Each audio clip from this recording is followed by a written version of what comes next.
Bom dia, todo mundo. Estamos aqui na primeira reunião do OV comigo no Brasil. Estava, em alguma medida, com saudade da convivência, que nunca é a mesma coisa, né? Quando vocês estão enchendo a paciência, toda hora uma pergunta, toda hora uma questão, né? Você não tem noção do que é ter essa quantidade de orientador, gente. Essa quantidade de orientando. Todo dia tem uma agonia. Mas, enfim, eu super agradeço, né? Quem conseguiu vir, Edgar, direto da Irlanda. Muito bem. Jacira Barbosa, direto da Secretaria de Saúde, né? Jamile, do consultório médico. Lorena, dos cofundó da UFOB. Poxa, que plateia internacional que a gente está. Eunice em Feira de Santana, Nelson em Teixeira de Freitas, só nós aqui, né, Ricardo, que estamos na Bahia. Ava está onde? Ava está. Agora estou em Salvador. Está em Salvador, que pena. Quinta eu vou para Santo Amaro, quinta eu vou para Santo Amaro, porque eu também sou uma pessoa internacional. Aí de Santo Amaro para Valença. Que coisa, viu, menina? Público internacional, do OV para o mundo da Bahia. Bom, então hoje a gente tem a apresentação de Lorena, né? Vocês sabem o tema do trabalho dela. Eu vou até pedir, antes dela começar a apresentação, que ela diga rapidamente, só para situar quem não conhece o trabalho dela. E vamos começar. Eu queria lembrar a vocês que os doutorandos têm em seguida uma reunião comigo. Assim que acaba, a gente vai levantar para esticar as pernas e voltar para fazer essa reunião, que é uma reunião muito, muito importante, né, para quem está fazendo doutorado e para mim. Então, que mais? Isso aí. Estou vendo aqui quem é que está. Izumi deve estar também de Feira de Santana, veja bem, tudo internacional. Então, vamos lá, Lorena, palavra sua, fale do seu trabalho, não esqueça. Ok, obrigada. Oi, gente, bom dia, novamente. Bom, primeiro, assim, essa apresentação, ela surgiu, na verdade, de uma descoberta, né, dentro do meu trabalho. Eu que tenho feito uma dissertação de mestrado pesquisando sobre a construção da identidade de gênero de estudantes universitários, e dentro dessa proposta, a gente, como referencial teórico, utilizando, né, o referencial teórico do interacionismo simbólico e da teoria queer, me propus a fazer um diálogo, né, entre essas duas teorias. E dentro dessa proposta, desse diálogo, surgiu algumas descobertas que eu não sei se infelizmente ou felizmente veio na reta final já também do trabalho, né? No sentido de eu fiquei com aquela sensação, nossa, poderia me aprofundar nisso aqui, mas o tempo é curto, então fiquei nessa seara, né? Quando eu li um artigo brasileiro que falava um pouco sobre essa questão do interacionismo simbólico, da interação, a etnometodologia, fazendo uma interlocução com as teorias de gênero, surgiu essa referência, esse trabalho de Susan Kelser e Wendy McKenna, lá dos Estados Unidos, onde elas escreveram um livro, publicaram um livro sobre gênero, um estudo, uma abordagem etnometodológica. E dentro desse trabalho brasileiro, que foi, se não me engano, o único que cita e que faz esse tipo de uma tentativa dessa interlocução, traz à tona esse trabalho que até então é desconhecido para a grande maioria. Lendo, pesquisando, e aí eu fui me aprofundando, né? Fui escavar aí o mundo da internet, das revistas, para poder conseguir encontrar trabalhos e algumas referências que falavam sobre essas autoras. E aí, dentro de uma referência para outra, né, vai puxando esses links. Dentro uma outra referência que também eu cheguei, né, nessas autoras foi da Susan Speer, que eu compartilhei um trecho de um capítulo do livro que ela escreve, Conversa sobre Gênero, que ela cita alguns trabalhos sobre gênero com abordagem etnometodológica, teorias pós-estruturalistas, e ela se propõe a fazer essa comparação. E o mais interessante e aí, claro que depois, até agora, recentemente, até porque a gente também é importante, né? A professora Sônia conseguiu com a sobrinha dela o livro das autoras, que veio diretamente dos Estados Unidos, para a gente poder, né, até me familiarizar mais, tem uma tentativa de me aprofundar nessa teoria que elas falam. Primeiro surgiu no artigo brasileiro, fala que elas eram orientandas de Garfinkel. Para quem não conhece, só para citar um pouco, o caso, né, mais importante, mais emblemático que Garfinkel escreveu foi sobre Agnes, né? A história de Agnes, contando relatos no processo de, a princípio ela tida como intersexo, e aí no final, né, de todo o processo, anos depois, ela escreve uma carta falando que ela tomava escondido os hormônios que a mãe tomava, enfim. É um caso emblemático, né? Que, de uma certa forma, foi referência para os estudos feministas também, apesar de que, ao longo dos anos, sofreu muitas críticas, tem muitas críticas a respeito do estudo, mas não deixa de ser um trabalho revolucionário para a época que foi escrito, né? Então, a única referência até então que eu tinha para o meu próprio trabalho era o caso de Agnes, né, Garfinkel. Tanto que eu escrevi o referencial teórico todo pautado em Garfinkel até eu descobrir essa referência. E aí, né, falando um pouco, situando, aí o que acontece? O trabalho falavam que elas foram orientandas de Garfinkel. Mas, na verdade, até quando o livro chegou, que eu dei uma lida no prefácio, elas citam Garfinkel como a inspiração e a referência mesmo principal para o desenvolvimento desse trabalho. Não que elas foram orientandas de Garfinkel. Então, eu cheguei a essa conclusão de que o trabalho dele foi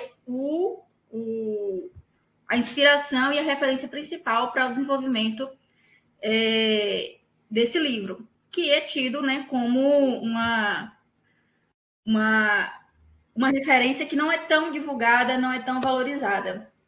Então, apresento para vocês agora, né, essa introdução ao trabalho de Susan Kelser e Wayne McKenna. São duas psicólogas que... Lorena, desculpe, eu levantei a mãozinha antes de você continuar. Eu só queria fazer uma pontuação sobre minha sobrinha que conseguiu o livro para a gente, né?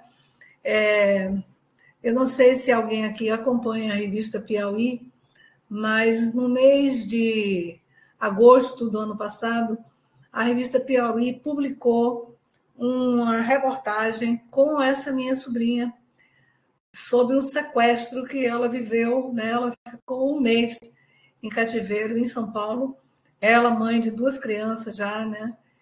E ela relata o que foi essa experiência de estar na mão de um desses grupos, né? Ligados ao crime, né? Então, eu recomendo, né? Eu vou ver se eu faço o seguinte, para quem interessar, eu vou ver se eu digitalizo a reportagem e mando. E ela chama Marta Piponzi, e é uma pessoa que está fazendo um mestrado, né?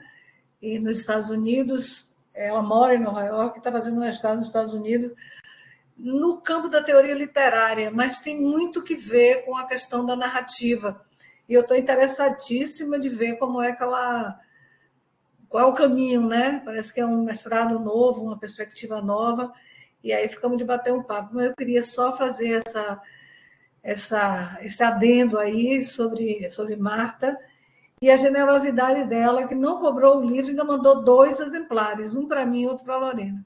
Essas pessoas existem e são reais. Vamos lá.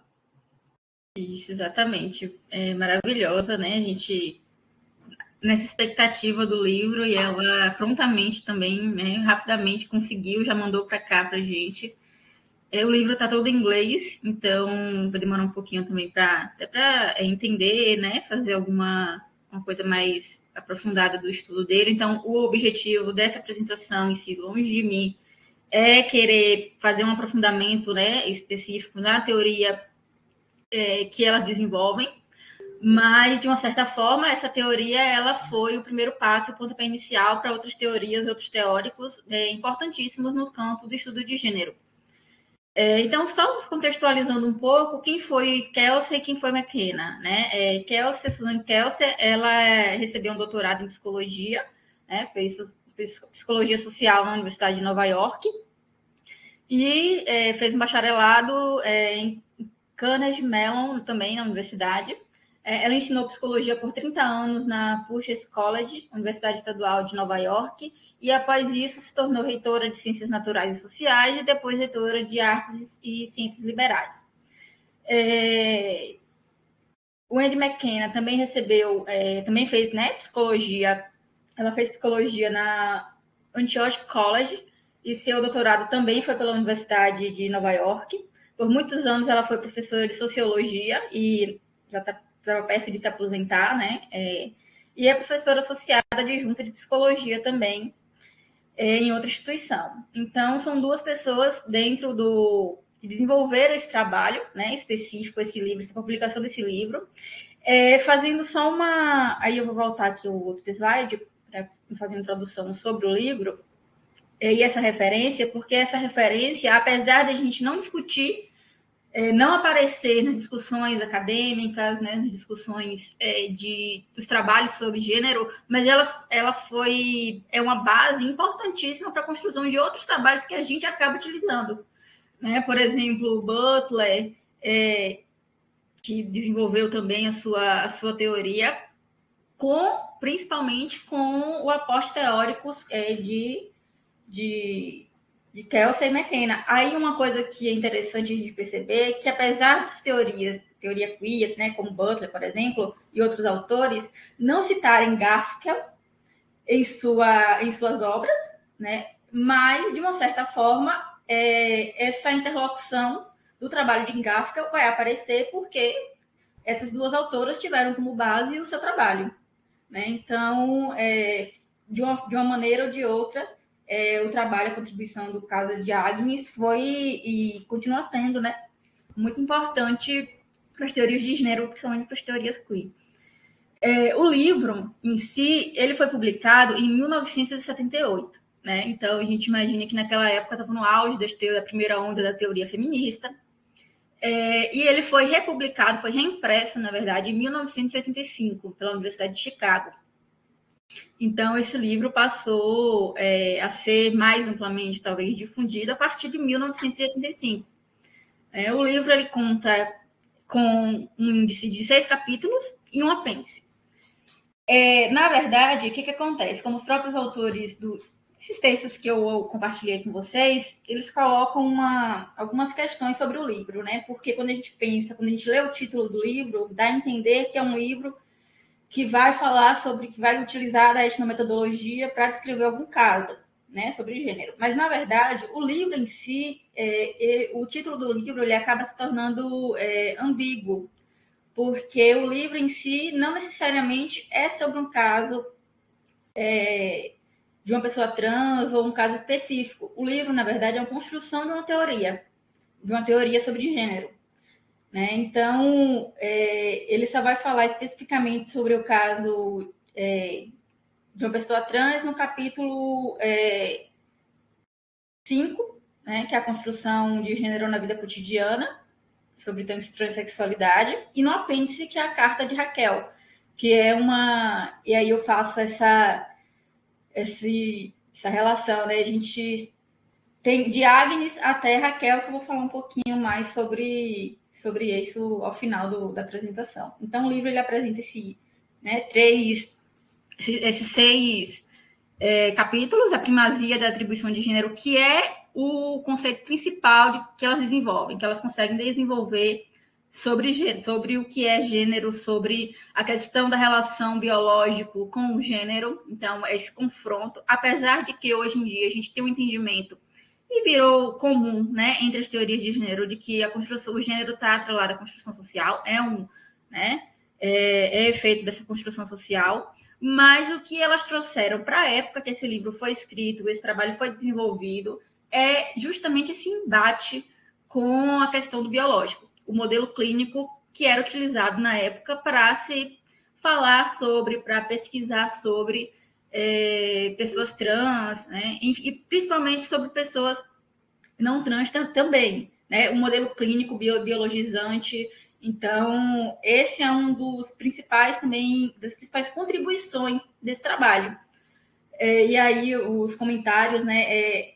Os comentários foram publicados no ano 2000 na revista Psicologia e Feminismo. Foram 7 autores que fizeram uma resenha crítica sobre o livro. Eu só consegui achar 2 por enquanto, porque até isso foi um pouco difícil para mim conseguir encontrar material disponível, porque a maioria é pago, né? E tem esse problema da produção de conhecimento dos Estados Unidos, né? Que a maioria também dos trabalhos você tem que pagar para ter acesso. Então, eu consegui achar 2, que foram essas que eu compartilhei com vocês.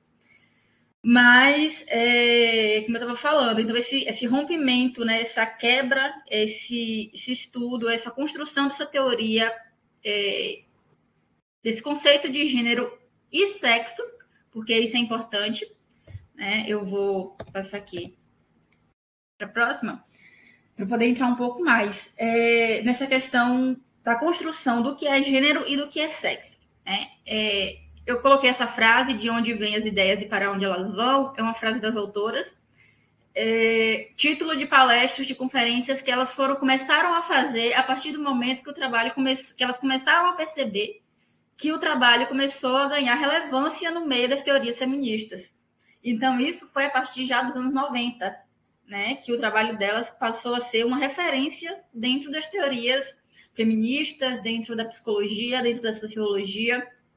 Então, elas começaram a fazer conferências e palestras explicando como o livro foi construído, né, as pretensões que elas não tinham e que o livro, de uma certa forma, alcançou, né, as contribuições que o livro, que a teoria que elas desenvolveram, o trabalho que elas desenvolveram, alcançaram dentro dessas teorias. Então, elas passaram, né, até 2017, se eu não me engano, foi a última que eu vi, elas estavam fazendo ainda essa conferência, né, sobre essa questão do livro. Então, o trabalho das autoras, né, como eu falei inicialmente, tem essa aproximação com o trabalho de Garfinkel, justamente porque foi a inspiração e a referência principal para a construção desse trabalho. O conceito de atribuição de gênero. Aí é um ponto extremamente importante, porque é o pontapé inicial, né? O que elas se proporam a fazer, diferentemente de Garfinkel, é que elas se proporam a estudar como as pessoas desenvolvem métodos para fazer o gênero, né? E isso na vida cotidiana, diferente de Garfinkel, que o trabalho dele com Agnes foi feito dentro de um contexto clínico, né? Ela estava na busca da autorização, digamos assim, para fazer o processo de transição, de mudança de reconstrução do órgão genital. Ela vai buscar compreender como as pessoas, de uma maneira geral, e aí pessoas trans, não trans, utilizam métodos para fazerem o gênero e para fazer essa atribuição de gênero no cotidiano. Esse é um grande ponto. Um grande ponto também, como eu falei, né, as contribuições para essas teorias feministas, da perspectiva da construção social, tanto do gênero como do sexo, né? Isso foi assim, chegou a ser tido como radical para a época, porque até então o sexo era algo tido como natural, né? A atribuição entre o que é homem e o que é mulher, pautada nesse modelo biológico, pautado nos órgãos genitais, e elas vieram fazendo uma uma incisão muito forte de que não, se o gênero é construção social, o gênero do sexo também pode ser. O sexo também é. Porque, e aí é um ponto importante, porque essa atribuição de gênero que elas colocam é o resultado dessa interação cotidiana entre as pessoas. Então, é a partir do que eu falo e a partir do que a outra pessoa me vê, essa interação é que vai fazer a atribuição de gênero. Apesar de que os cientistas colocam, né, o que é utilizado, inclusive até hoje, né, no campo da ciência, é a atribuição de gênero quando a gente nasce. Né? Então, quando a gente nasce, pautado numa lógica do sexo dos órgãos genitais, é definido que é o gênero de cada pessoa.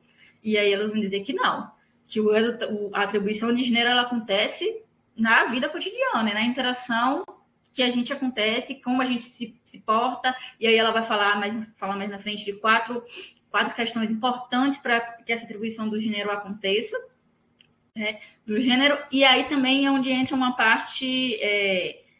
outra parte que eu também coloquei um comentário aqui de uma outra autora muito importante também, principalmente para o movimento negro, né? Que ela fala da importância desse trabalho e dessa construção desse conceito de gênero para as teorias feministas, apesar de ser um trabalho construído numa cultura ocidental.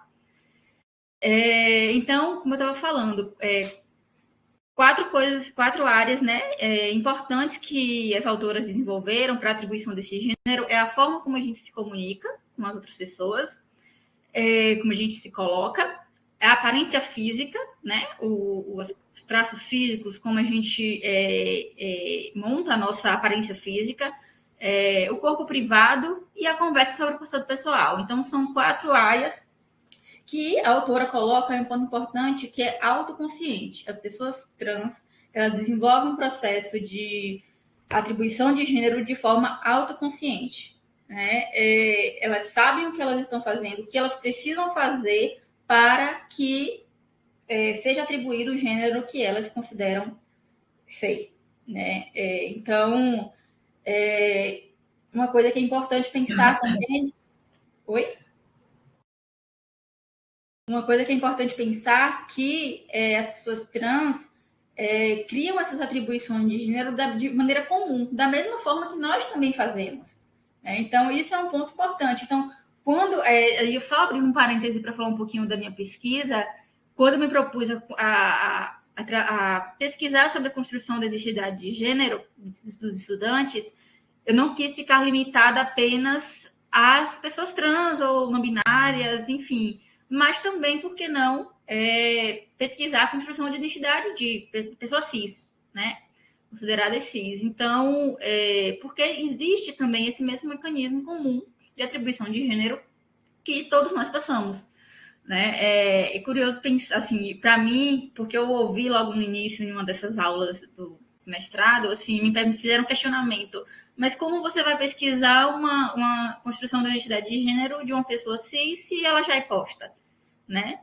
Foi mais ou menos isso, assim, um questionamento que me fizeram. Mas eu falei justamente isso. Eu quero entender também como essas pessoas constroem a sua identidade, né?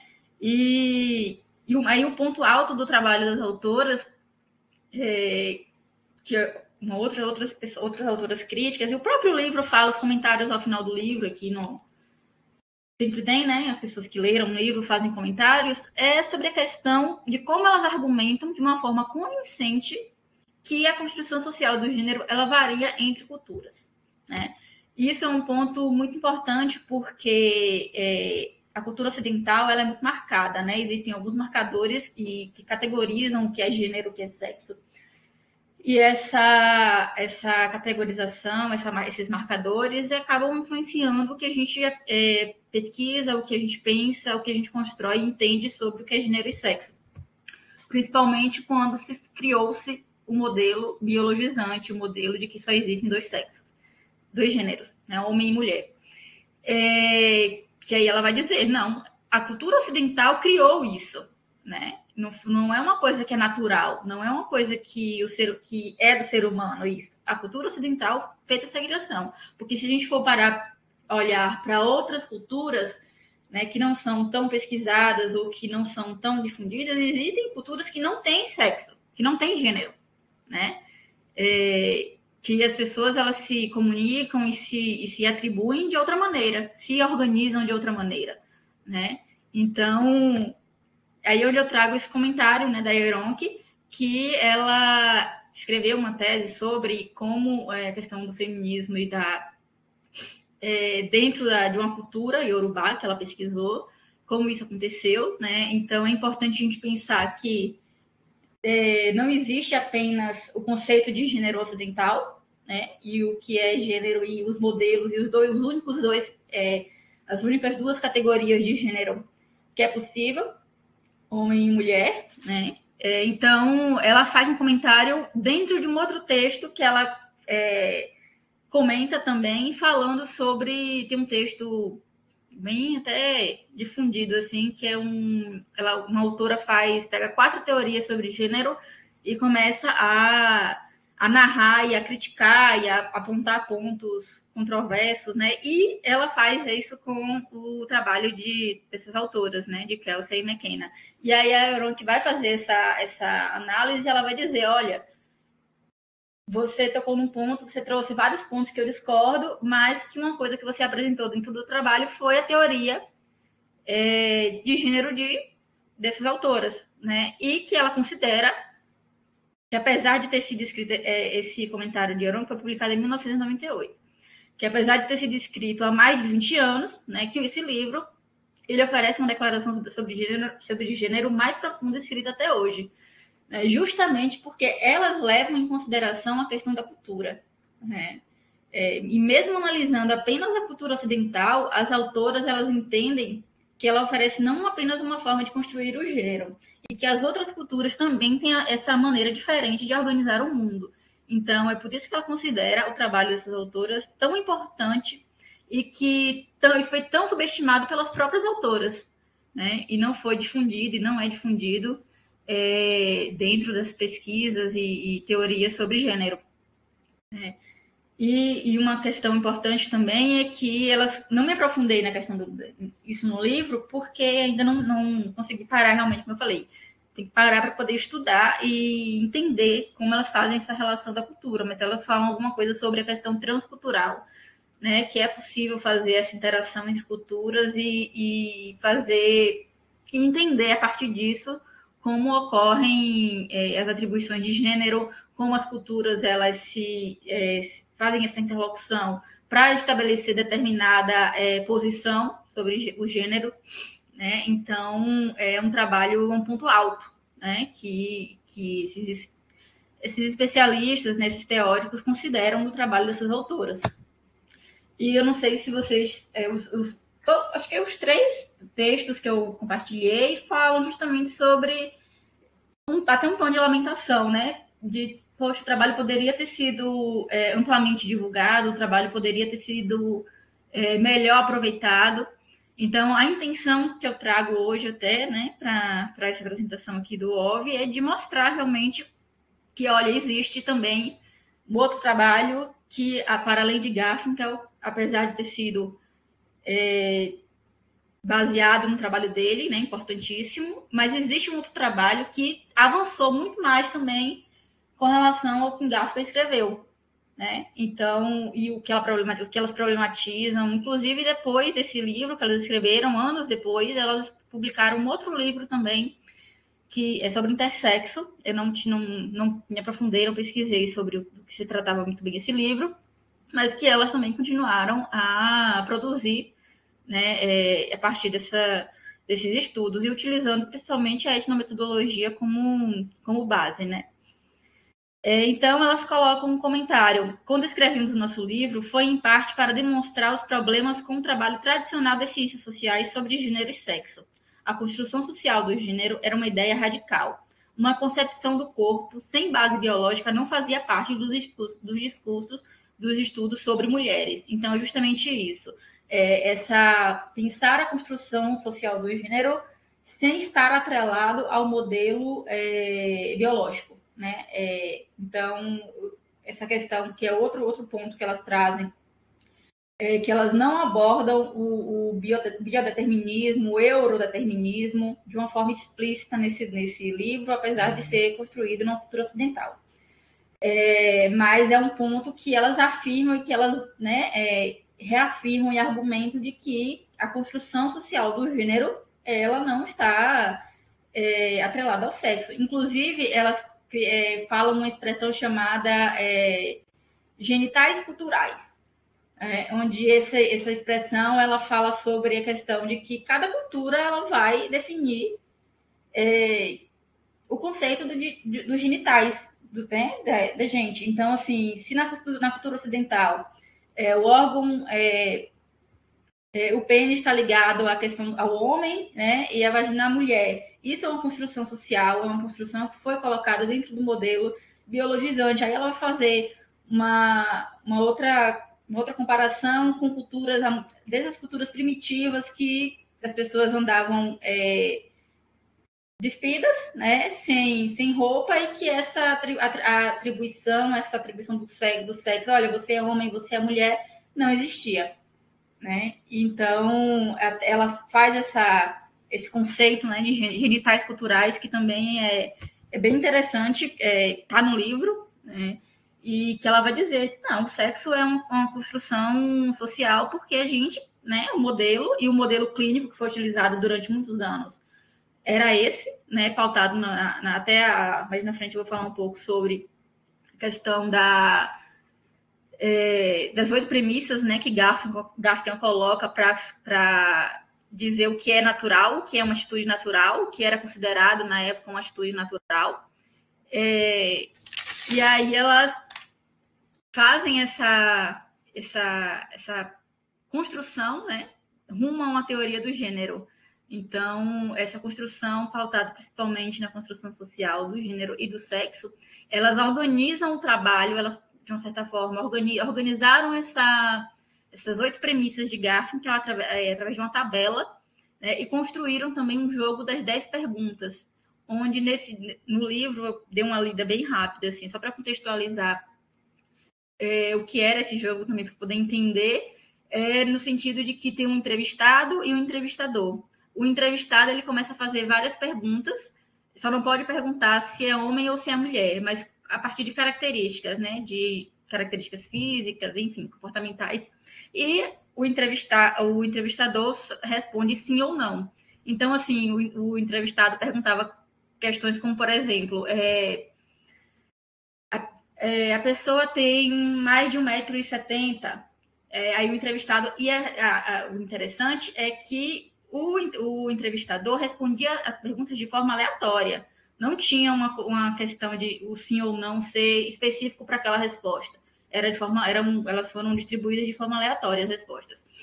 Então a pessoa começava a perguntar: a pessoa tem mais de 1,70 m? Aí o entrevistador respondia sim. Aí, então eu acho que pode ser um homem, né? Então, assim, a partir dessas perguntas, do peso e tal, até que ficava muito confuso para o entrevistado que realmente como definir, como atribuir um gênero àquela pessoa que elas estavam se referindo, né? Então, o jogo, elas fizeram um grupo de estudos com várias pessoas, os resultados estão no livro. Tem uma outra coisa que eu achei interessante também, outro tipo de trabalho que elas colocaram nesse livro, é que elas reuniram pessoas para cada um ir fazendo uma atribuição de gênero, uma característica específica de atribuição de gênero. E essas características, elas iam para um desenho. E aí, no livro, tem 2 desenhos que aparecem, né, com 2 pessoas com características completamente aleatórias, porque cada pessoa foi atribuindo uma característica e, no final das contas, não formou nenhum homem como natural, né? Como se coloca, nenhuma mulher natural também. Então, elas fizeram esses jogos, né? Para também confrontar e construir essa teoria, né? Esses estudos. O trabalho específico em si do livro não é sobre nenhuma pessoa trans, não é como o Garfinkel fez como Agnes, que foi um caso específico. O livro, ele fala sobre várias pessoas trans, e elas, como eu falei, elas não estão... o interesse delas é principalmente em como essas pessoas criam métodos para poder fazerem o gênero, né? Não é sobre especificamente estudar um processo de transição de uma pessoa trans ou de construção dessa identidade de gênero de uma pessoa trans, né? Ela utiliza a questão das pessoas trans para poder argumentarem, confrontarem justamente as 8 premissas tidas como naturais do gênero, né? E aí, falando, né, um pouquinho mais sobre isso, no apêndice do livro é que vai aparecer sobre Raquel, né? Eu achei bem curioso o comentário que a Dallas Dane fez, né, sobre o livro, justamente por ter conhecido a Raquel e como ela conseguiu identificar, quando ela leu o livro, de que ela teve contato com essa pessoa. A Raquel ela vai aparecer no apêndice, nas cartas, né? As autoras pediram, e quando conheceram, né, a Raquel, perguntaram, inclusive a Raquel ainda não era Raquel, era Paul. E aí, mas as pessoas já olhavam para Raquel, já tinham atribuído a Raquel o gênero feminino, né? E até elas falam como ficou confuso no primeiro contato, porque elas acabaram chamando a Raquel pelo pronome masculino, né, como homem, se referindo ainda como Paul, e ela falou, não, tudo bem, eu entendo, mas o que importa é que as pessoas, a comunidade em si, já me enxerga como mulher. E aí começou esse contato que elas começaram a ter, e a Raquel escrevia cartas para elas, né? E elas pediram autorização e modificaram muitas informações para preservar a identidade, mas e elas fazem um comentário sobre justamente os métodos utilizados por Raquel para a atribuição desse gênero, né? E como foi o processo de transição, Raquel contando para elas o processo de transição, enfim, eu não li as cartas ainda do livro, mas eu acho que é um trabalho, uma referência nova, né, para a gente pensar de Agnes, né, no primeiro estudo, até Raquel e outros tantos que vieram depois, mas como foi importante para construir essa teoria, né? Então, quando elas constroem essa teoria de gênero, da construção social, do gênero do sexo, elas utilizam para confrontar lembrando que essa construção social que elas falam é no cotidiano, na vida cotidiana da gente, a gente vai atribuindo e vai fazendo, eu chamo de fazer o gênero, né? Vamos construindo e atribuindo o gênero às pessoas, né? A nós mesmas. Então, elas utilizam as 8 premissas, as 8 máximas, né, de Garfinkel, para desconstruir essas atitudes naturais, e aí por isso que ela fala que a questão do estudo com pessoas trans é importante, porque logo de cara, quando você começa a pesquisar sobre trans, né, as pessoas trans, já quebra de 2 a 3 a 4 premissas dessas que Garfinkel colocou como naturais, né, das pessoas. Inclusive, até uma crítica ao trabalho dele. Eu li alguns textos que criticavam bastante o trabalho de Garfinkel, apesar de ser considerado um avanço, né, à frente do tempo que foi escrito, mas justamente o trabalho dessas autoras veio também para contribuir e acrescentar, né, ao trabalho de Garfinkel, que ele falava sobre a questão, por exemplo, as máximas, né, de que só existem as máximas das atitudes naturais. Só existem 2 gêneros, o gênero ele é invariável, não existe variação, tudo que era considerado fora dos 2 gêneros era desprezado, era, né, tido como algo sem relevância, né? Os órgãos genitais é o sinal essencial para a definição do que é gênero, do gênero das pessoas, né? Então não há essa transferência, essa flexibilidade, né, flexível que a gente fala, entre os gêneros, isso não existia. Todas as pessoas devem se encaixar em um gênero, não existe uma pessoa que não se encaixa no gênero. Então, isso na época, né, era tido como uma atitude natural. Essa dicotomia homem e mulher também é uma questão natural.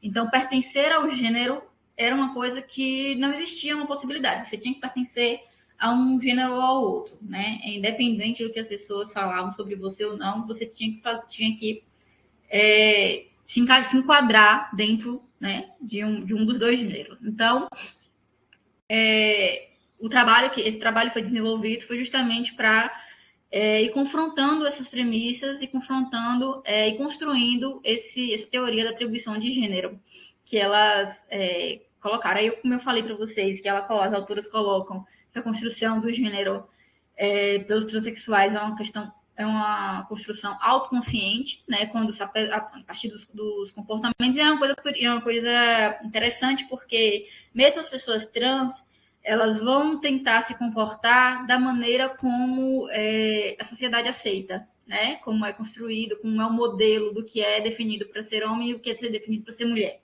Aparência física, padrões de comportamento, pensamentos, né? E até o apagamento do passado pessoal, né? Do seu passado é importante nessa construção, nessa atribuição do gênero para as pessoas trans. Então, esse processo de afirmação, ele é autoconsciente. As pessoas, né? Gaffigan falava de passagem, do passing, né?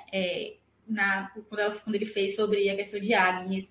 E as autoras vão falar que todos nós passamos, né? Todos nós fazemos o ato da passagem, independente de ser trans ou não, e que essa passagem não necessariamente ela é atribuição de gênero, né? Ela vai dar vários exemplos no livro falando sobre casos de pessoas trans que ainda não tinham feito essa transição completa do gênero e precisavam se apresentar em um trabalho específico e ela precisava fazer essa performance, né, dentro do gênero que as pessoas esperavam, principalmente em relação à profissão, por exemplo. Ela dá um exemplo de uma pessoa que foi trabalhar num navio e os trabalhadores predominantemente, né, homens, e ela né, enquanto uma mulher trans, ela teve que fazer essa passagem performando como homem para poder ser aceita dentro daquele grupo, né? Então, ela dá vários exemplos sobre isso, sobre como as pessoas passam, como a gente também, pessoas não trans, fazem essa atribuição de gênero, e a contribuição principalmente importante é de que, assim, não sei se vocês perceberam, mas na tradução saiu transexualismo, né? Mas foi por conta do período que o trabalho foi escrito, né?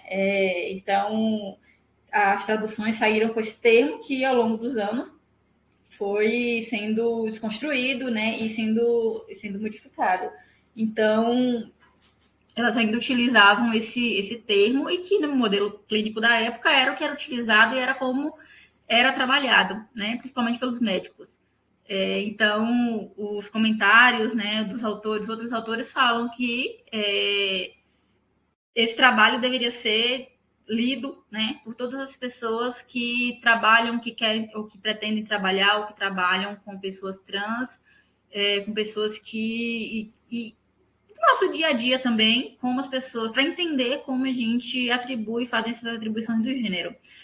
Em 1990, Butler lança a teoria dela, né, fazendo assim uma teoria que é considerada abstrata. Eu confesso também que eu acho o trabalho de Butler, apesar de ser uma referência do meu trabalho, uma teoria eu acho muito truncada, assim, uma dificuldade de entender o que ela está dizendo, de conseguir imaginar o que ela está pensando, né? Somente o livro Problemas de Gênero uma linguagem, um entendimento, é difícil de entender o que ela está dizendo, né? Até porque ela também vai falar um pouco, ela vai criticar essa questão da construção social, mas ela utiliza como base, ela cita, tem nas referências dela, o trabalho dessas autoras, né? Eu estou falando de Butler, mas existem outras autoras também, mas como Butler é uma, né, que está mais assim, acaba predominando dentro dos trabalhos sobre gênero, e também é o que eu tive contato da teoria, né? É importante. E aí eu fiquei nessa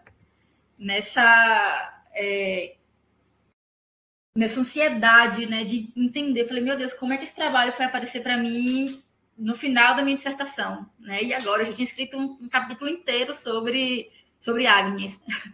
Mas, de certa forma, não deixa de ser um trabalho que, né, agora, futuramente, como contribuição também para o grupo, para quem se interessar por estudar gênero, e principalmente construção da identidade de gênero, eu acho que é um trabalho que vale muito a pena a gente se aprofundar, né? Assim, a minha expectativa de conseguir me aprofundar e, de repente, escrever ou fazer uma resenha crítica sobre o livro para aqui no Brasil, em português, né? Porque não tem.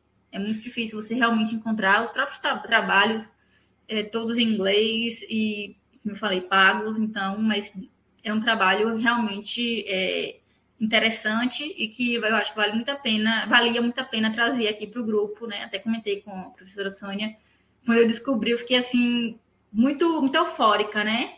E ficava assim, 24 horas do meu dia pensando o que era, como eu ia fazer para poder, de uma certa forma, utilizar alguma referência ou me aprofundar um pouco mais, e aí eu ficava naquela, meu Deus, mas eu não tenho tempo, e agora?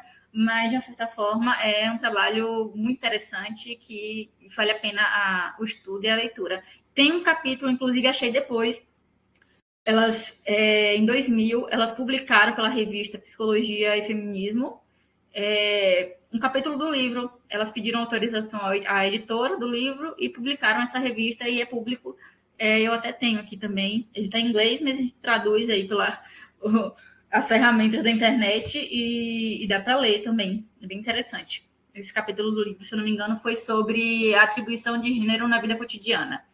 A questão da transexualidade, que elas publicaram. E aí está público, eu acho que já dá até para poder introduzir mais na teoria delas. Mas é isso, gente. Acho que a apresentação terminou. Vou deixar um pouquinho para a gente conversar. Muito obrigada, Lorena. Bora ver aí o que é que o povo tem a dizer. E veja que Lorena tem uma questão metodológica importante trazida aí no final. O que é que eu faço com tudo isso que eu descobri depois? Eu quero muito ouvir a opinião de vocês sobre isso. Também, né?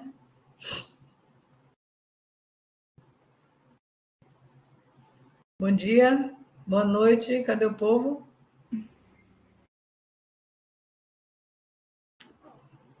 Agnes, vamos lá, Agnes.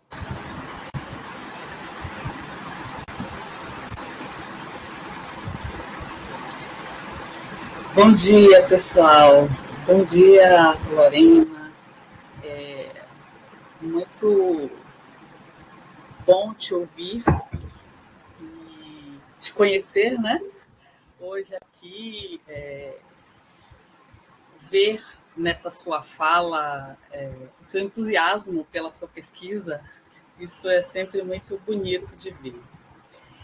Eu compartilho com você aqui uma questão que sempre me veio quando eu penso, leio, discuto, especialmente com alunos, o tema das identidades de gênero e sexualidade, porque a gente passeia por debates frequentemente por várias identidades, né? Racial, por exemplo, né? Tem sido muito discutida também. Mas quando a gente fala de gênero e sexualidade, uma dimensão que me chama a atenção é o quanto a heteroidentificação pesa. Porque para qualquer identidade, né, existe a dimensão da autoidentificação, como eu me vejo, me sinto, me reconheço, e o olhar do outro, essa heteroidentificação. Por exemplo, em relação a racial, a gente já teve momentos de dizer o que conta é como a pessoa se vê. O que conta é como a pessoa se vê. Nos últimos anos, por conta das cotas, a gente vem ajustando isso, né? Até criamos os comitês de heteroidentificação para evitar aí algumas questões que estavam correndo.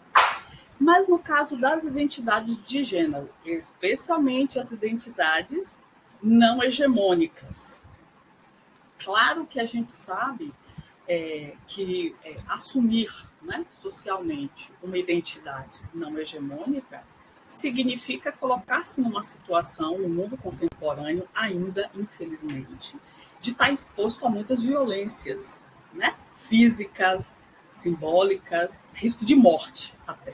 Né? Mas, para além disso, e até o caso da Agnes, que você cita, né, uma preocupação muito grande com ser reconhecida como uma mulher normal, natural, né? Então, existe um ponto, né, sobre o olhar do outro a respeito de nós que a gente não consegue chegar. E essa necessidade desse olhar do outro pode gerar um mundo de angústias e sofrimentos, né? Que é uma dimensão que a gente não consegue controlar. Então, assim, só compartilhar com você, né? Se você já pensou e nessas discussões aí, essa dimensão, né? Dessa performance que é toda para o outro ou para mim também, mas como no caso das identidades de gênero, esse olhar do outro pesa tanto, né? Claro que a gente sabe que existem contextos em que você precisa convencer o juiz, o psicólogo, o psiquiatra, né, de que você pertence a outra identidade, porque depende deles a autorização para que você consiga avançar. Mas, em contextos que não é esse o caso, o olhar do outro continua pesando muito, né? Continua pesando muito. É isso.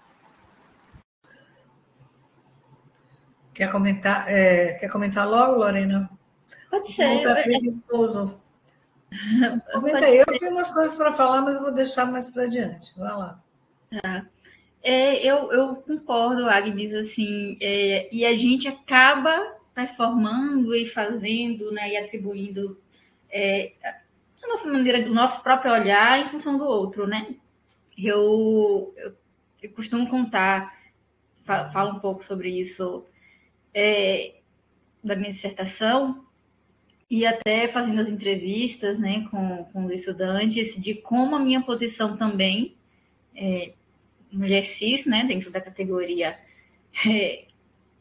de que a gente atribui, né, nas categorias de gênero, mas como a minha aceitação dentro de um determinado grupo, como a minha aparência, como eu me coloco, como eu me comporto, né, a minha classe social, enfim, isso contribui para uma aceitação e para uma atribuição de gênero e de sexualidade, né? Eu falo isso no sentido de que eu, enquanto mulher lésbica, né, casada com outra mulher, performo dentro do universo feminino, tenho uma aceitação completamente diferente de uma outra mulher lésbica que performa dentro do universo masculino, né? Então, esse tipo de... E isso a gente acaba ficando, né, presa aos padrões, ao que o outro pensa, porque isso desde criança, desde o nosso processo aí de construção, ao longo da nossa vida, é atribuído o tempo todo, né? E a gente acaba sendo apontada, se você foge da norma, a gente acaba ficando sendo excluída, né? Sendo apontada, sofrendo preconceito, enfim. Eu acho que é isso mesmo, a gente acaba ficando à mercê, né? Da atribuição do outro. Obrigada. Alguma outra questão? Gente, vamos acordar. Não é possível que com um tema desse você não tenha o que dizer. Ah, Ricardo, pensei que está ainda tomando café. Diga aí, Ricardo. Debochadíssima, falando que eu ainda estava tomando café. Até agora saiu, não voltou mais? Eu saí para tomar café, né? Mas fui levando o notebook comigo, tudo certo. Sim, senhor. Lorena, né? Parabéns aí pelo engajamento em apostar numa reflexão muito arenosa para as ciências humanas.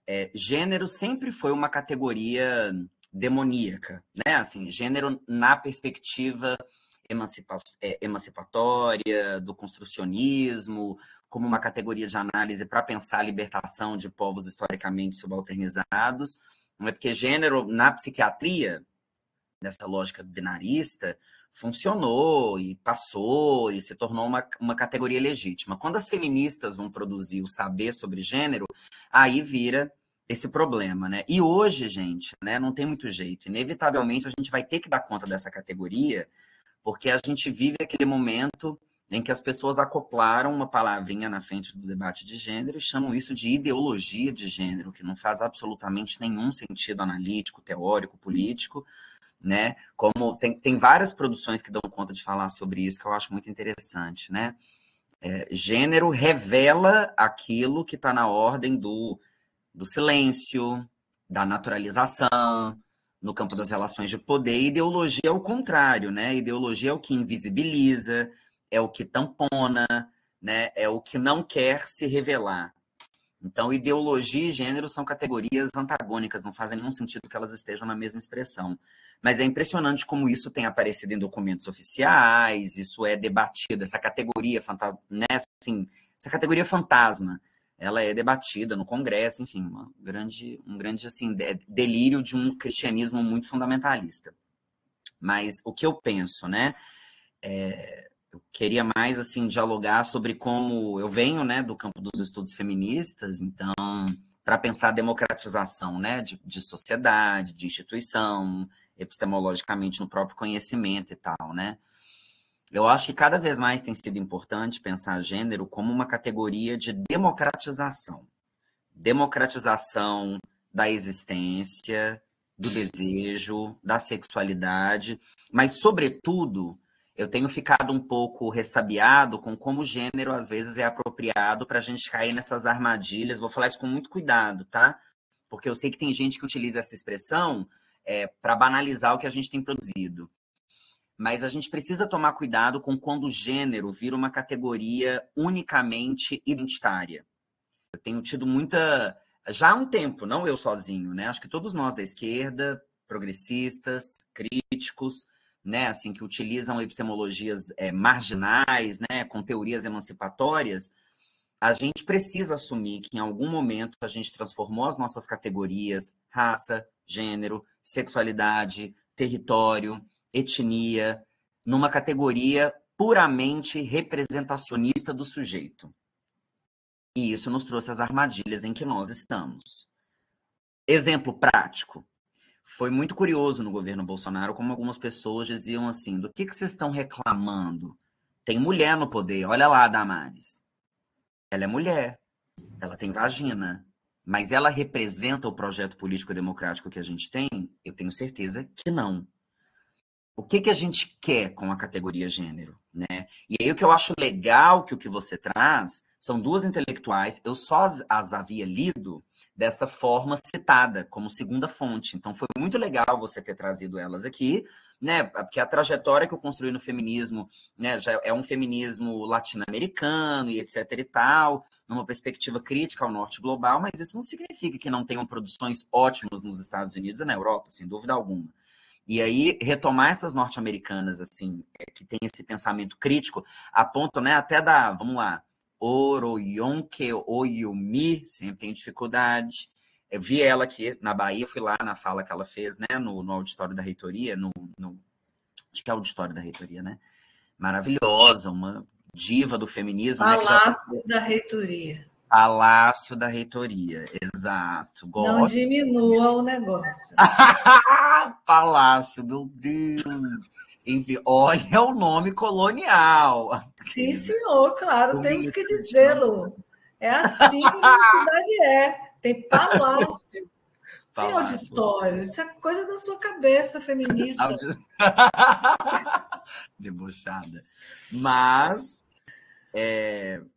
eu acho que a categoria do gênero essa discussão que vocês fizeram aqui agora entre heteroidentificação, né, e autoidentificação, eu acho que gênero nos ajuda, assim como raça deveria ajudar, assim como sexualidade deveria ajudar, a bagunçar mais essas fronteiras, né? Os feministas estão falando desde lá da década de 70, o pessoal é político. Ou seja, a forma como eu me construo de forma identitária está atravessada, né, por processos culturais, simbólicos. Acho maravilhoso o uso do interacionismo simbólico, né? Uma teoria que eu estudei quando eu fiz psicologia social na graduação em psicologia, com a minha orientadora feminista, mas o interacionismo ele entrava ali numa aula específica, ele se tornou uma teoria de fato que me atravessou na psicologia social. E é legal que eu já vi aqui no OV outras pessoas dialogando com essa teoria. Tem sido legal retomar o tanto que essa teoria ela é uma teoria que rompe com a dicotomia, com o binarismo, né? Entre dentro, fora, indivíduo, coletivo, sujeito, sociedade, eu, outro, nós, mim, eles. E isso, eu acho que a gente tem perdido a capacidade, muitas vezes, no nosso discurso progressista, de lembrar que identidade é discurso, que discurso está atravessado por identidade. A gente dicotomizou, né? Identitarismo, questões econômicas e a merda que deu, né? Que o bolsonarismo aproveitou disso, enfim, e fez o que fez. Mas aí, para eu, né, resumir o meu desabafo e o diálogo aqui, eu acho que apostar nessas teorias de gênero que radicalizam com a ideia de que gênero é construção e discurso, eu acho que é a minha praia. No entanto, a gente precisa, eu acho que um grande desafio que a gente tem agora existem, né, setores do feminismo atualmente que não concordam com essa teorização mais discursiva e linguística de gênero. Há feministas, né? Aí tem gente que fala, mas não é feminista. É sim, elas se anunciam como feministas, né? E elas constroem esse campo de contradições que é a luta, né? A teoria e a luta feminista, que vão ser feministas mais, né, como se diz por aí, mais bucetistas, né? Materialidade do órgão, o genital determina, aonde o sexo não é construção, aonde a ideia da fêmea está presente. Eu acho que a sua pesquisa, se ela puder, né, colaborar para que a gente possa assumir esses dois desafios, um interno e um externo. Internamente não é consenso que gênero é construção social no feminismo, né? O feminismo radical ele tem cada vez mais retornado como um ponto teórico que tem mobilizado as pessoas, inclusive para saber se trans entra na luta ou não, qual o lugar do homem no feminismo ou não, e por aí vai, né? E, por outro lado, cada vez mais radicalizar a ideia de que gênero não é só sobre a subordinação dos sexos, né? Gênero é sobre uma subordinação de um projeto de mundo.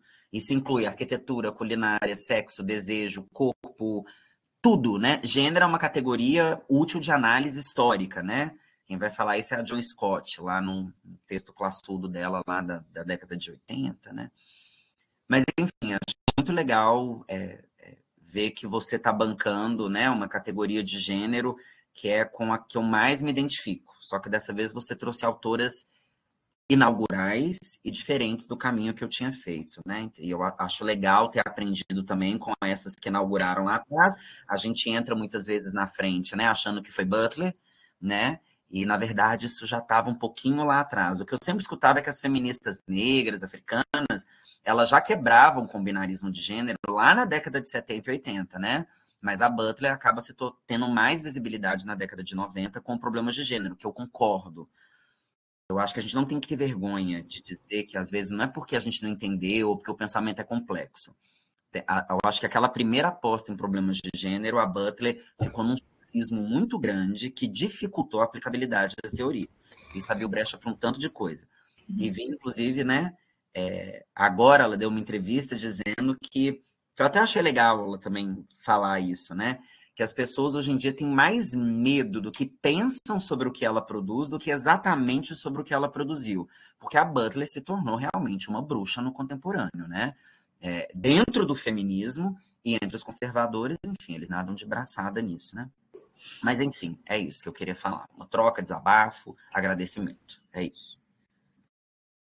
Só para botar lenha na sua fogueira, Butler sabia que ela foi proibida, ela estava com uma ela estava com uma conferência em Paris. Aliás, estava ela e o Preciado, era um seminário, né? No Museu de Arte Contemporânea. Eles têm uma forma de atingir o público que é também promover debates, né? Ela foi proibida de ir para Paris porque pela prefeitura de Paris, né, que é socialista. Vamos lá, né? Anne Hidalgo é socialista, né? Ela foi proibida porque ela defende a causa palestina e então se achava que ia ter manifestação, bomba, entendeu? Certo. E aí ela foi proibida de ir. Eu sei que repercutiu tão mal e eu estava pronta para ir assistir, claro, né, de bandeirinha lá para saber o que estava acontecendo. Fiquei frustradíssima, mas eu soube que há 2 ou 3 semanas atrás ela finalmente foi reconvidada e fez a tal da palestra. Aliás, para um francês, né, convidar um americano para falar qualquer coisa sobre o que eles acham que eles sabem tudo é uma raridade, né? Uma americana, imagina falar sobre isso. Assim, todas as críticas, dificuldades, eu não sou uma pessoa versada nisso, mas eu sei que tem limite de dificuldades. Lorena levanta uma delas, né? Essas pessoas que escrevem quase para si mesmas, elas são difíceis, entendeu? Sim. É complicado. Isso não me venha dizer que isso é erudição. Ai, que bom que a gente pode falar sobre isso aqui, porque eu também acho Vamos que falar não é. sobre Eu me isso. Eu acho recuso. que Eu me recuso a achar que é erudição. escrever claramente não significa leviandade teórica, entendeu? Eu detesto isso, tenho horror disso. E me afasto de qualquer negócio. Eu digo o seguinte, eu não estudei Lacan porque cada palavra pesava 40 quilos. Você tinha que Exato, puxar, você entendia a palavra, pesava 40 quilos. Aí você ia juntar com a próxima, que também pesava 40 quilos, e aquilo, entendeu? Foi me dando agonia. Eu não tenho competência nenhuma para dizer assim, mas é sua limitação intelectual. Tá, tudo bem. Então, eu tenho um limite intelectual, não consigo ler gente difícil, entendeu? Isso não é um desestímulo que vocês não prossigam a estudar pessoas difíceis. Certo. A Agnes está trazendo aqui a frase, a linguagem pode e é elitista. No meio, gente, esse debate sobre colonialismo, ele é absurdamente profícuo. De quantas, sabe assim, a gente vivia num ambiente colonizado sem se dar conta, porque a gente só pensa assim, escravidão, cor da pele, não sei o quê. Mas o colonialismo, eu comprei um livro que eu ainda não li, é um tijolo, sobre o colonialismo na linguagem. Entendeu? Tem linguista estudando isso. Certo. Como que a linguagem, que é formadora da nossa compreensão, né, é uma atividade eminentemente humana, ela é colonizada e você diz o que você não quer. Metade dos problemas que a gente tem nesse mundo identitário, né, uma parte tem que ver com isso, de você, de repente, escorregar numa sala de aula e falar ele para uma pessoa que é não binária, sei lá, ou que é trans, sabe? Tem um costume, eu acho que a acidez, muitas vezes, dessas pessoas, ela precisa ser compreendida dentro de uma determinada perspectiva. Né? Bom, eu sou uma pessoa anti-cancelamento. Eu acho que crítica é uma coisa, cancelamento é outra. Também. Mas, assim, para a gente entender que é um universo pantanoso onde a gente está caminhando. E que essa discussão anticolonial ela é muito maior. Quando se começou a falar disso, sabe? Era uma perspectiva. Hoje eu acho que ela é tão larga, tão ampla, e que a gente pode dizer, formou nossas consciências, né?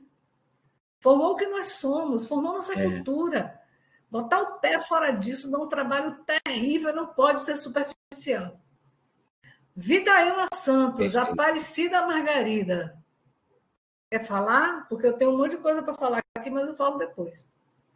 Poxa, gente, eu achei que era 9h30 a reunião. Já ia me atrasar um pouco, mas me atrasei A demais. pessoa não leu o que a gente botou.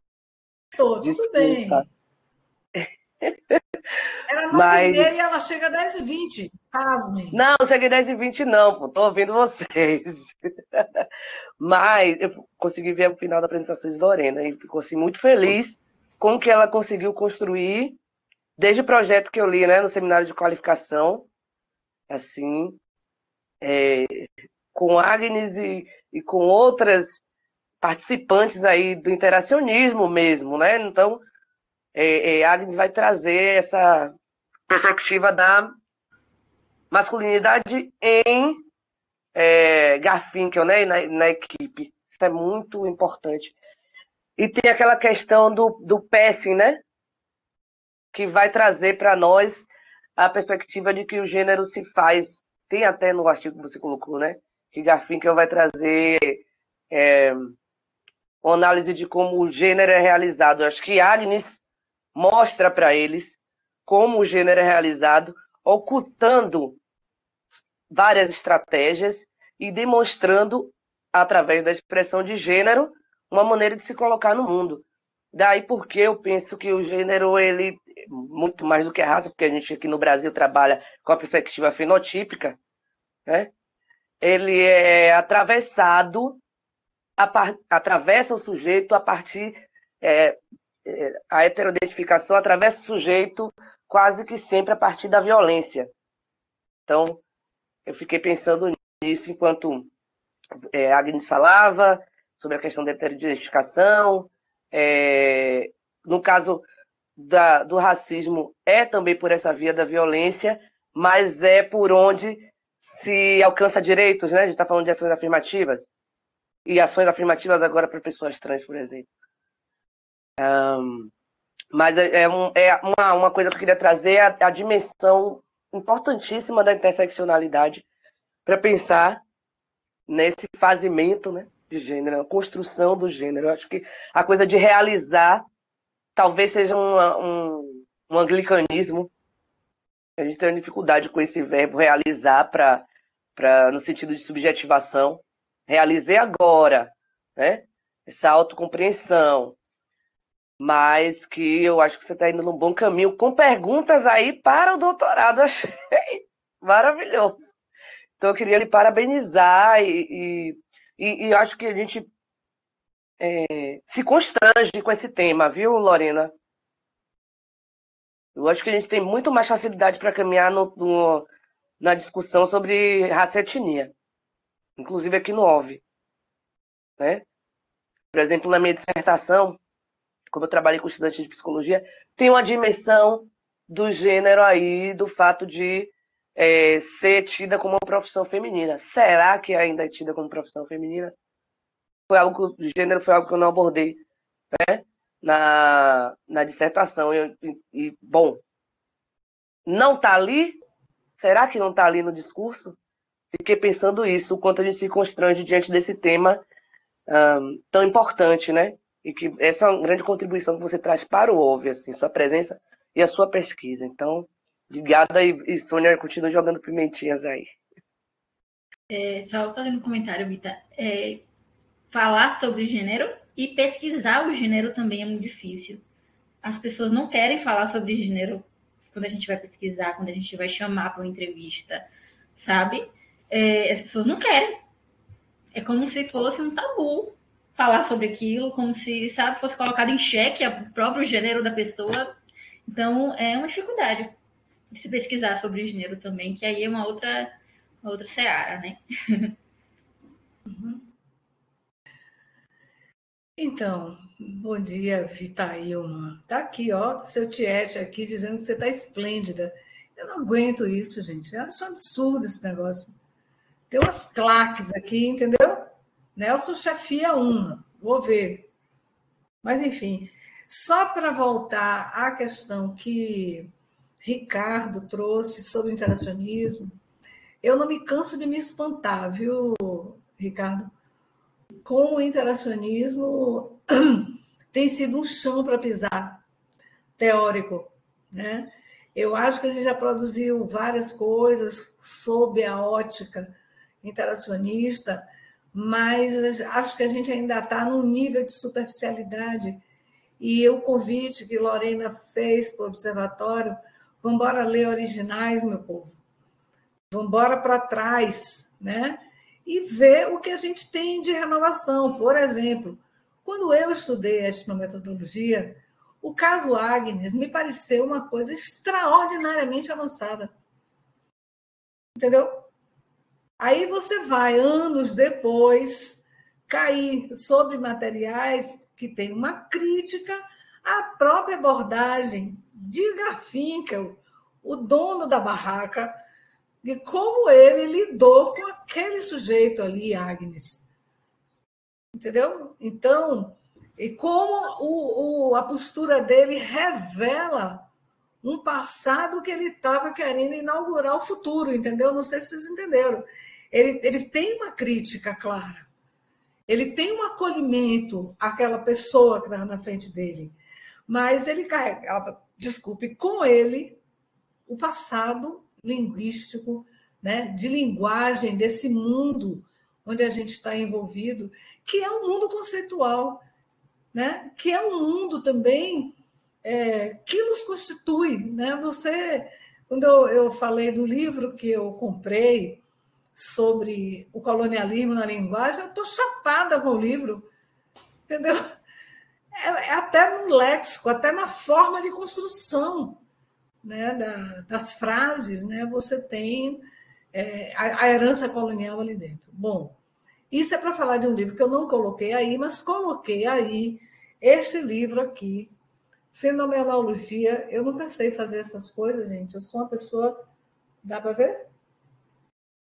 Botei a referência aí para vocês. É um livro que foi difícil como que de encontrar. É um livro de 98. É isso? Né? Não foi editado na França, ele foi editado em Genebra, na Suíça, mas que eu estou descobrindo que, para a gente entender disso que a gente está fazendo, dessas abordagens interacionistas, tal, dessa própria discussão, né, anticolonial, a gente precisa entender de filosofia, fenomenologia, e esse é o trabalho que Cefaí, né, traz, que é uma discussão sobre fenomenologia e ciências sociais, o nascimento de uma antropologia filosófica. Então, o que significa isso? Eu estou, assim, não estou dizendo para vocês começarem a ler esse negócio, é um tijolo, tá? O Interlinha é 0,25, eu acho, nem existe, mas é tudo grudadinho. Você vai levar 2 anos para eu ler. Mas eu acho que isso... Que texto, livro é esse? Colonialismo na linguagem, professora? Eu tenho que me levantar, viu, Edgar, para poder trazer aqui, porque está aqui na estante, eu não sei de qual o nome. Se eu não fizer agora, você me pergunte de novo e eu mando no OV, que aí fica todo mundo sabendo. Bom, mas o que eu queria dizer sobre o que a Lorena traz? Primeiro, assim, tudo que a gente queria era simplificar coisas complexas. Isso não é possível. Quando Vitailma diz, meu Deus, talvez no discurso de raça, no discurso racial, seja mais simples, a gente esteja mais à vontade, e com a questão de gênero a gente está tropeçando, é porque é isso mesmo, galera. É difícil, é complexo. Não tem uma fórmula mágica que diga assim, então agora a gente já entendeu tudo disso. Não tem, não. Não tem. Assim, abortem essas ilusões de que esse fenômeno, gênero, e qualquer outro fenômeno humano, né, gente? É simples, não é? Enquanto você falava, eu fiquei pensando assim. A história das 3 revoluções, né, dos 3 grandes descentramentos que a gente tem na história da humanidade, de Copérnico, de Darwin e de Freud. O que eles fazem? essas três pessoas que viveram em mundos totalmente diferentes, né? Copérnico diz, galera, ó, nós não somos o centro do universo, não era nem do universo, tá? Do sistema solar, né? Ainda ontem eu estava vendo um negócio sobre Giordano Bruno, que foi morto de uma maneira terrível, né? Existe um filme, gente, falha de caráter não conhecer, existe um filme sobre Giordano Bruno que mostra como a Inquisição foi cruel com ele. Ele levou um tempão preso e morreu de uma maneira bárbara, né? A morte dele chega da agonia, não quero nem falar, para não me lembrar como morreu, por conta de ter dito, sim, pessoas, nós não somos o centro do sistema solar, nós somos apenas uma parte. Vem Darwin e faz outra esculhambação com o mundo, que é o quê? Ô, galera, espécie humana, nós somos uma espécie entre outras. Não somos a melhor, a mais perfeita. O fim, a gente falava escada. Escada, falava, sabe assim, tipo, nessa escada o homem está no topo e as moscas, os insetos, não sei o que, estão cá no fim. Ele acabou com isso. Uma barata, o ser mais ignóbil possível, que todo mundo detesta, é tão adaptado ou mais do que nós, né? Responde a contingências do ambiente de uma maneira muito mais razoável do que nós, humanos. Haja visto tudo que a gente está passando, tá? Do ponto de vista climático, tá. Terceiro descentramento, vem lá Freudinho com seu cachimbo, sua, né? Assim, né? Sem querer nada, e diz, ó, a gente, esse corpo físico, essa aparência, é só uma parte do que nós somos. Nós somos um ser que é movido a pulsões inconscientes, coisas que a gente não conhece. Você tem uma parte de você que você não tem a menor ideia de que seja. Susto total, geral. Como assim? Nós, os porretas, a gente teve que sair do centro do sistema solar, sair do centro da natureza, e agora a gente sai do centro de si mesmo? Sabe como os executores, tarará, tarará. Então, esses descentramentos são importantes para a gente do ponto de vista de formação, de compreensão dessa fragilidade, né, que a gente, como ser humano e como produtores, né, de conhecimento, somos. Tá? Então, acho que eu me lembrei disso e eu gosto da ideia. Eu li há muitos anos atrás um texto que eu perdi. Se alguém souber notícias, pelo que eu vou dizer agora, pelo amor de Deus, encontre o texto e me devolvam, por favor, porque eu não tenho ideia. Há muitos anos. E eu me lembro que eu ainda estava em psicologia, imagine, foi Antônio Marcos, eu ainda comentei com Antônio Marcos, que era um professor, né, aposentado já, meu colega, a gente falando, era o início da perspectiva feminista na ciência. E era um texto que mostrava como apenas o feminismo pôde trazer à luz certos tipos de questão. Isso, para mim, foi tão revelador. Isso tem 30 anos, gente, que eu li esse texto. Muita gente aí não era nascida, né? Então, acho que essa compreensão, isso porque é apenas... quando o Garfinkel faz o trabalho sobre Agnes, isso já está na tese de Marília, é uma pena que ela não tenha vindo, uma crítica à abordagem de Garfinkel à questão de gênero, com toda a inovação que ele significou, mas tem uma questão ali, não foi muito explorada, ela também chegou tarde na discussão, mas ao menos tem um registro dessa questão, né, desse problema, né, dentro do relato do caso Agnes.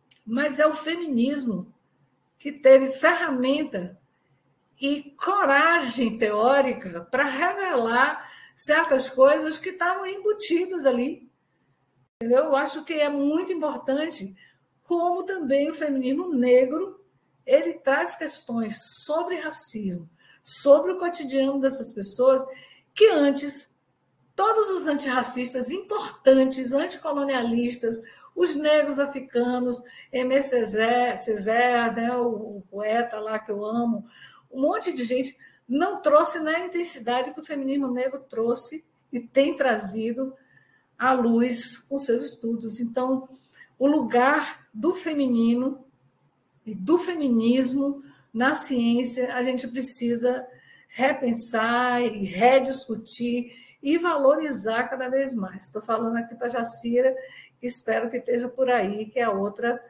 pilhada em feminismo negro. Então, sobre o que Lorena traz, eu acho assim, até no lugar de orientadora, né? Algumas pessoas, Jamile, acho que Izumi, falaram que você pega isso e faz proposta de doutorado. Tudo bem que você faça uma proposta de doutorado, estou de acordo. Agora, o percurso de um mestrando, de um doutorando, ele precisa ser revelado. Repare, eu acredito que uma tese ou uma dissertação é, na verdade, uma denúncia do caminho. Precisa ser. Toda vez que a gente faz uma discussão sobre isso, eu falo para vocês da minha orientanda lá de 200 anos atrás, que queria fazer um projeto que era inviável. Eu sabia que era inviável, não porque eu sou a porreta, mas quando via materialidade naquilo que ela estava propondo. Mas a única coisa que ela obedeceu foi fazer o diário de campo. A tese dela é o percurso de não chegar a lugar nenhum. Ela não chegou e ela admitiu isso na dissertação, porque o método dela não combinava com a população que ela queria estudar. Você mandar menino de rua fazer desenho, cara. Fica parado no sinal desenhando a família. Pense aí. Não teve quem convencesse essa pessoa, né? Mas, enfim, ela fez o trabalho dela, é doutora, já foi professora, desistiu, enfim. Mas é o caso mais extremo que eu tive na minha vida de orientação, de uma pessoa que teve que dizer que não fez.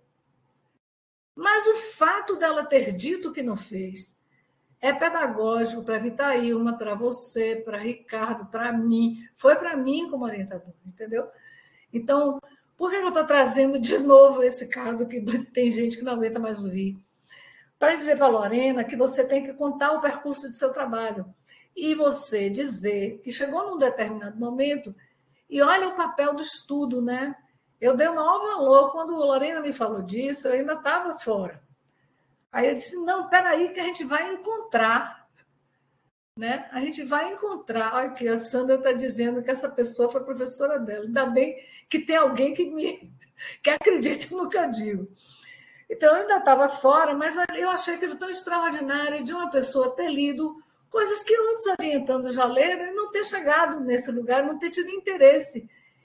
Então, fui providenciar. Claro, eu sou a pessoa da solucionática, vocês me conhecem. Aí fui e digo, não, vou falar com minha sobrinha que mora em Nova York. Ela nem é minha sobrinha de verdade.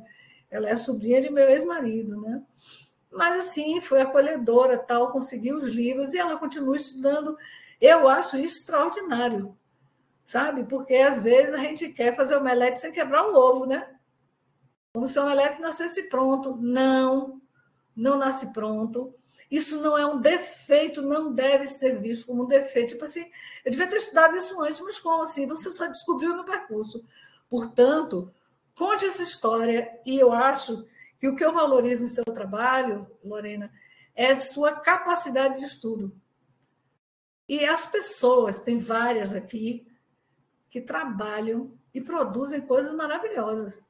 Eu não canso de dizer, eu vou dizer de mim estar presente, embora não seja muito meu caminho, mas Jacira, esta pessoa, né, que foi me orientando de doutorado e continua no observatório, ela fez 2 teses, na verdade, em vez de uma, sabe por quê? Ela foi para Abdias, tinha um projeto que tinha que entregar para poder ela ir para o Abdias, ela fez um negócio, e tinha a tese dela.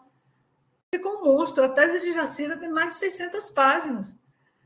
Entendeu? Então, eu valorizo profundamente, não precisava exagerar. Jacira não tem o que fazer da vida, imagino. Né? Mas, assim, eu acho que estudar realmente, né, é o único caminho que você tem. Com seus tropeços, com suas ignorâncias. Admitir para assim, porra, bicho, todo mundo fala dessa Berkeley aí, mas eu não entendo ela. Por que será que você não entende? É incapacidade intelectual? Ou onde ela se coloca? Ou o jeito colonialista americano de ser, entendeu? Que põe uma barreira entre as pessoas normais, como eu, você, o mundo, e um intelectual. Por exemplo, Preciado não escreve da mesma maneira, embora esteja ali na mesma linha. É perfeitamente possível entender o que ele fala, né, que a gente, às vezes, boia com Beatles. Bom, enfim. Então, cadê aqui? Eu quero ver o percurso. Essa questão de identidade, identitarismo, eu acho que é um ponto aí para a gente aprofundar. Estou vendendo o tema para quem queira assumir dentro do observatório. É uma discussão importantíssima, que às vezes tem um discurso de gente até do campo não conservador, mas que eu considero, como digo, por vezes inadequado, você chamar tudo de identitarismo, entendeu? Porque a palavra identitarismo, né? Estou provocando o Ricardo para ver se ele toma tenência e vem trazer essa contribuição para a gente, mesmo que não seja amanhã, nem nesse semestre, mas se juntar aí com alguém para a gente discutir. Há muitos anos, vários orientandos meus ouviram eu falar disso. A palavra, o conceito dito de identidade é problemático. Esse si mesmo, como o conceito começa, né? Ele começa uma coisa assim, você se parece com isso, você tem que ser fiel a esse negócio aqui. Tem uma crítica de quem? Laplantine tem um livro que chama Eu, Nós e os Outros, que não foi traduzido. Né? E ele discute, eu assisti o lançamento desse livro e é muito interessante a discussão que ele faz. Eu tenho o livro, caso alguém queira, ter o mesmo trabalho que a Lorena teve, de pegar o livro e descascar com a ajuda de um motor para isso que serve inteligência artificial. Né? Bom,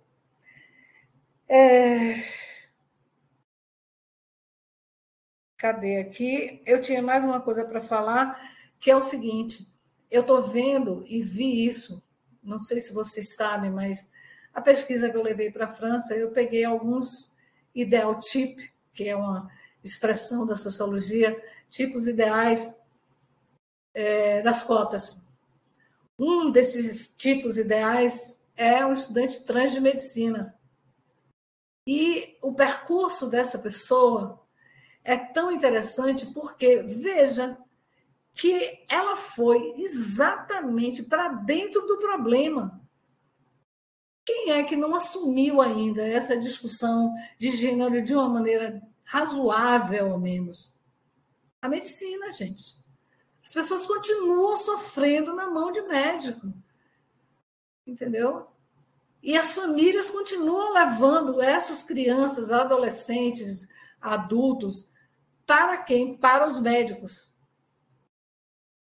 E é lá que a gente tem é quase como uma muralha, né? Um bastião, um negócio. Eles não vão mudar de ideia assim com essa facilidade. Daí está indo para dentro do problema. Né? Essa trans ela foi para dentro da escola de medicina. E é maravilhoso acompanhar o que tem sido essa relação. Tá? Então, acho que a gente tem aí um bando de coisa para discutir, mas eu estou super contente e valorizo demais a tenacidade aí de Lorena de pegar o touro na unha. O touro pode machucar você, mas tudo bem, você está pegando ele, né? Quando nada no chifre, você está agarrando. E vamos contar essa história na sua dissertação. Então, Jacira está aqui. Tocinho, o feminismo negro está sendo uma grande descoberta para mim. Então, eu fiz uma fala muito grande, mas eu sempre fico muito, muito impressionada quando vocês estão fazendo direito, né? Estão fazendo sério, não querem o título. Tem gente que quer o título, que é razoável também, querer o título. Mas tem gente que está estudando. Eu, como sou inveterada com estudo, né? Tenho um problema. Alguém quer falar? É por isso que eu não gosto de falar, porque depois ninguém fala. Acho um absurdo isso.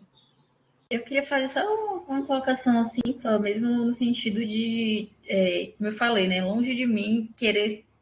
Não tive nem tempo ainda de me aprofundar nesse livro, mas o fato de como foi colocado, de como os textos, as contribuições, os comentários, né, sobre o livro me despertou esse interesse. A forma como elas colocaram, aí como você vai lendo o próprio texto da autora, como elas colocam, como tem a ver com a minha pesquisa e do que eu estou pesquisando, né? Claro que a gente digo tempo, porque o tempo é cruel, né? A gente sabe que, ainda mais dentro de um programa de mestrado e doutorado, o tempo consome a gente. Mas a gente está no final. Então, por isso que eu falei assim, que eu não sei o que eu vou fazer com isso. Claro que já pensei em ideias de doutorado, o que eu vou fazer, mas é uma coisa de cada vez. Mas eu acho que contar isso, né, na dissertação com certeza vai acontecer. Outras coisas também, assim, dentro da pesquisa que me colocaram numa situação bem complicada, sabe? Porque, assim, apesar de estar pesquisando com os estudantes daqui, como eu trabalho aqui, me colocou numa situação, tem uma mesmo, que depois a gente vai conversar, que eu estou com dificuldade de conseguir compreender a análise, fazer análise dessa entrevista, sabe? Mas é um caminho. Acho que abre uma porta, então, talvez, até para outros questionamentos. Eu queria fazer uma sugestão pragmática. Eu acho que o que essa leitura lhe trouxe, que você não consegue incorporar, talvez, não sabemos ainda, a análise de seus dados, né? Eu acho que viram questões, perguntas de percurso. Para quem? Para quem lê seu trabalho. Não sei se você vai fazer um doutorado, entendeu? Em psicologia, comigo, com certeza não será. Né? Aviso logo aos navegantes, a pessoa está de partida. Né? Então, pode ser que isso vire um projeto, pode ser que você apenas aponte para outras pessoas alternativas de prosseguimento, entendeu? Isso vale muito. Eu tenho umas coisas ainda para dizer que eu anotei, e foi sobre o próprio texto, né, que você apresenta, um dos textos, que é assim: por que será que nem elas acreditaram no próprio trabalho? Olha lá, feministas, hein? Elas expressam isso, né, de não acreditar, elas não fizeram nada com esse trabalho. E quando a gente fica assim, gente, vamos publicar, não é só porque o programa e você pertence, vai usufruir daquilo, você vai ser uma pesquisadora conhecida, um pesquisador. Não. Tá? Eu acho que tem uma contribuição à ciência mesmo, ao percurso da ciência extremamente importante. Né? E eu acho que elas deixaram quase morrer o trabalho. Para conseguir isso, foi um recurso intercontinental para conseguir um livro, bicho. Um livro importante, não é? Que as bibliotecas não têm, que ninguém sabe, está lá citado uma coisa ou outra. Então, isso é uma pergunta que fica, e eu queria sugerir a leitura desse material a quem está trabalhando com etnometodologia, porque as intervenções que são feitas, né, sobre a própria etnometodologia são muito importantes, porque, à exceção de Garfinkel, ninguém escreveu mesmo sobre etnometodologia, entendeu, gente? Uma coisa ou outra, você vai encontrando as pessoas que utilizam a etnometodologia no seu percurso científico, né, de produção científica, mas não se detém, ninguém se deteve a burilar, a criticar, né, a etnometodologia, que é um galho do interacionismo simbólico, não o contrário, né? Ela é um galho, tanto que certas linguagens são muito, certos conceitos tal, são muito semelhantes, ou até os mesmos. Então, quem está trabalhando com etnometodologia, eu sugiro que veja aí com a Lorena como é que faz para ter acesso ao material, para estudar também. Era isso. Pronto? Quem mais quer falar aqui? Alguém quer usar a palavra? Não. Bom, enfim, então encerramos aqui. Eu vou continuar com os doutorandos nessa reunião, se todo mundo estiver aí. Eu até queria falar uma coisa com o Jacira. Deixa eu dizer para a Jacira um negócio. Ô, Jacira, sebo nas canelas aí com esse negócio, que eu estou interessadíssima. Deixa eu contar para o grupo, que acho que é interessante. Faz tempo, Gina, que disse que vinha na reunião e não veio, não é isso? Não está aí não, né? Me apresentou um assistente social que chama... Como é assim, o nome da mulher? Adams. Não sei o que lá, Adams. Me esqueci o primeiro nome. Essa mulher criou, né, casas de acolhimento, né, todo um trabalho social em torno da pobreza, daquele ambiente lá de Chicago, que se descreve com a escola de Chicago. Né? Essa mulher nunca foi aceita como um membro útil da academia, mas era ela que era a porta de entrada do trabalho empírico construído pela escola de Chicago. Era ela que fazia o trabalho, era ela que lavava o chão e os homens brancos, tal, não sei o quê, lá usufruindo dos resultados. Ela nunca conseguiu passar num concurso com o sistema americano, não entendo muito bem como é isso, mas ela nunca conseguiu passar no concurso. Ela era e não era, entendeu? Era uma mulher lésbica, casada até o fim dos dias com a mesma mulher, rica, branca, né? Então, um percurso extraordinário. E aí, faz muito tempo, né? E aí eu encontrei uns materiais sobre ela, e aí estou aqui cutucando Jacira, que é a moça aí do feminismo e tal, para a gente fazer alguma coisa com essa herança, né? Jane Addams, me lembrei. Jane Addams. Tá? E aí, não sei, né? Se ela está estudando, se não está estudando, mas passei todo o material para ela, para a gente ver se escreve alguma coisa. Né? Saiu da Jane Addams, aqui. Tem 2 Ds, viu? Porque a gente procura. Eu cometi esse erro aí quando eu passei para a Jacira, e aí tem 2 Ds e é outra pessoa, tá? Vocês vão encontrar, mas é outra pessoa. É uma figura aí da história que precisa ser reabilitada, viu, Vitaína? Você que gosta de reabilitações. Essa é branca, mas tem outras particularidades importantes, né? Enfim. Então, isso. Olha, diga. Até a questão da reabilitação é problemática. Pronto. Pronto. Lá vem. Porque tem a ver conversas com Denise e Coutinho, né? Uhum. Realmente, o que se reabilita? Um membro que perde a função, né? Uhum. O que se recupera? A saúde, né? Então, está muito imbuído nesse discurso que vai na linha do salvacionismo. Uhum. A gente entende que as teorias elas podem, né? Pensando na perspectiva de Beatriz Nascimento, do devir epistêmico, que é também esse devir das teorias, né?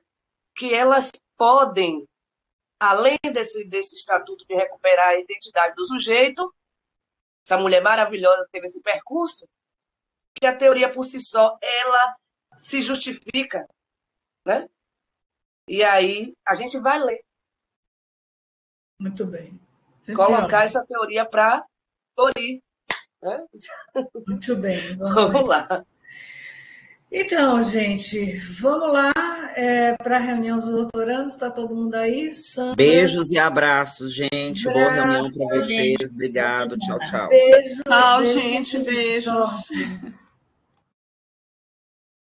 Então, gente, só preciso ir ali fazer xixi 2 segundos, tá bom? E pegar uma água.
Bora, povo.